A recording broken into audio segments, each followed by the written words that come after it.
राहुरी येथील राजकारण हे भल्या भल्यांना आजवर कळलं नाही असं म्हणतात. राहुरी कारखाना असेल किंवा नगर परिषद असेल किंवा आमदारकी असेल, बऱ्याचदा येथील जनता आपला अंदाज लागू देत नाही आणि कुणीही असो करेक्ट कार्यक्रम केल्याशिवाय राहत नाही. पण थोडं खुला जाऊन पाहिलं तर येथील राजकारणावर आणि जनसामान्यावर विखे पाटील घराण्याचं नेहमीच वर्चस्व राहिल्याचं दिसून येतं. मंडळी, सध्या राहुरीत डोकावलं तर डोकं चक्रवेल इतक्या समस्या आहेत. या सर्वांचा एकत्रित परिणाम येत्या नगर परिषदांच्या निवडणुकीत दिसणार आहे. त्यामुळे येत्या नगर परिषदेला राहुरीमध्ये कुणाचं वर्चस्व राहू शकतं किंवा जनता काय करू शकते, येथे नेमक्या कोणत्या समस्या आहेत, विखे पाटील येथे काय जादू करू शकतात, याबाबतच इथे आपण जाणून घेणार आहोत. नमस्कार, मी विजय गोबरे. तुम्ही पाहता चर्चा होणारच हे युट्यूब चॅनल. मंडळी, सध्या राहुरीचं वातावरण पाहिलं तर येथील राजकारणावर सध्या तनपुरे आणि विखे यांचं राजकीय वर्चस्व दिसून येतं. त्यात आता नगर परिषदेची निवडणूक सुरू झाली.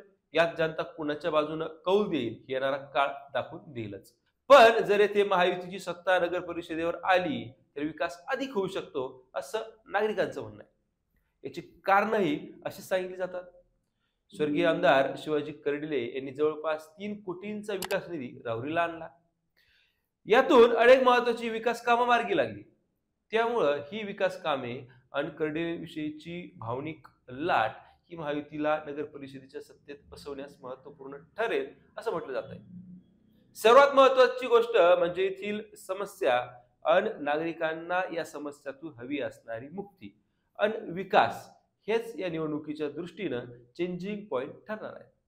काही नागरिकांशी ज्यावेळी आम्ही चर्चा केली त्यावेळी त्यांनी सांगितलं की नगर परिषदेत जवळपास 4 वर्ष झाले प्रशासक राज सुरू आहे.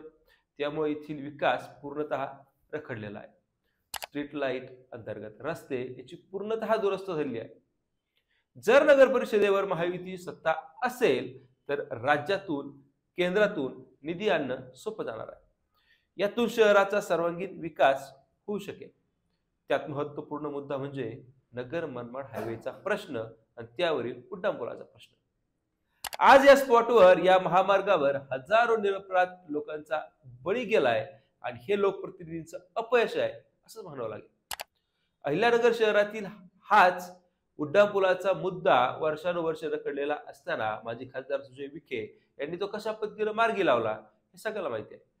त्यामुळं राहुरीत हा महामार्ग आणि त्यावरील बहुप्रतीक्षित उड्डाणपूल हा विखे पाटील यांच्या आधिपत्याखालील आलेल्या नगर परिषदेत ठराव घेऊन मार्गी लागू शकतो असा विश्वास येथील काही नागरिक व्यक्त करतात. येथे जर शहरात डोकावून पाहिलं तर सत्ताधाऱ्यांनी आणखी काम करायला पाहिजे होतं असेच उद्गार निघतात. येथे अनेक ठिकाणी कचऱ्याची समस्या आहे. अस्वच्छतेमुळे जनता नाराज आहे. पावसाळ्यामध्ये येणारं पाणी असेल किंवा सांडपाणी असेल याची योग्य विल्हेवाट अनेक वार्डात ती लावलेली दिसून येत नाही. सामान्य गरजाच पूर्ण नसल्याने नगर परिषदेचा उपयोग काय असा प्रश्न सध्या नागरिक करत आहेत. दरम्यान येथील समस्यांचं निराकरण महायुती करू शकते असा एक विश्वास काहींचा नक्कीच आहे. असं असलं तरी हा एक भाग झाला.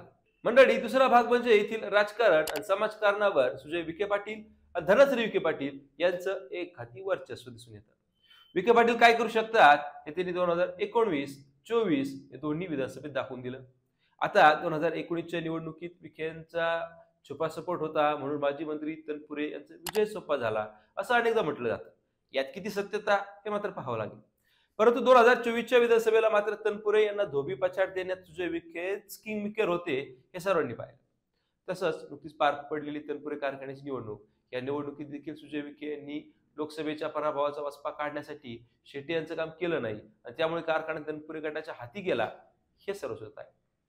येथे विखे पाटील यांचे नातेवलय आणि धनश्री विखे पाटील यांनी बचत गटाच्या माध्यमातून उभे केलेले सामाजिक वलय यामुळे राहुरीत विखे पाटील हाच हुकमी एक्का ठरत असतात असं येथील नागरिक चर्चा करताना बोलतात. दरम्यान येथील विरोधकही काही ताकदीनं कमी नाहीत. तेही तितकेच लढतील. परंतु केंद्र राज्यातील सत्ता, तेथून भला मोठा निधी आणण्यासाठी विखे पाटलांची क्षमता, नगर मनमाड हायवे आणि त्यावरील उड्डाणपूल या अशक्यप्राय गोष्टी शक्य करण्याची विखे पाटलांची धमक यामुळे महायुतीला राहुरीकर पसंती देतील असं सध्या येथील नागरिक चर्चा करताना सांगतात. मंडळी, तुम्हाला काय वाटतं नक्की कमेंट करून सांगा. पुन्हा भेटू नवीन विषयावर. तोपर्यंत धन्यवाद.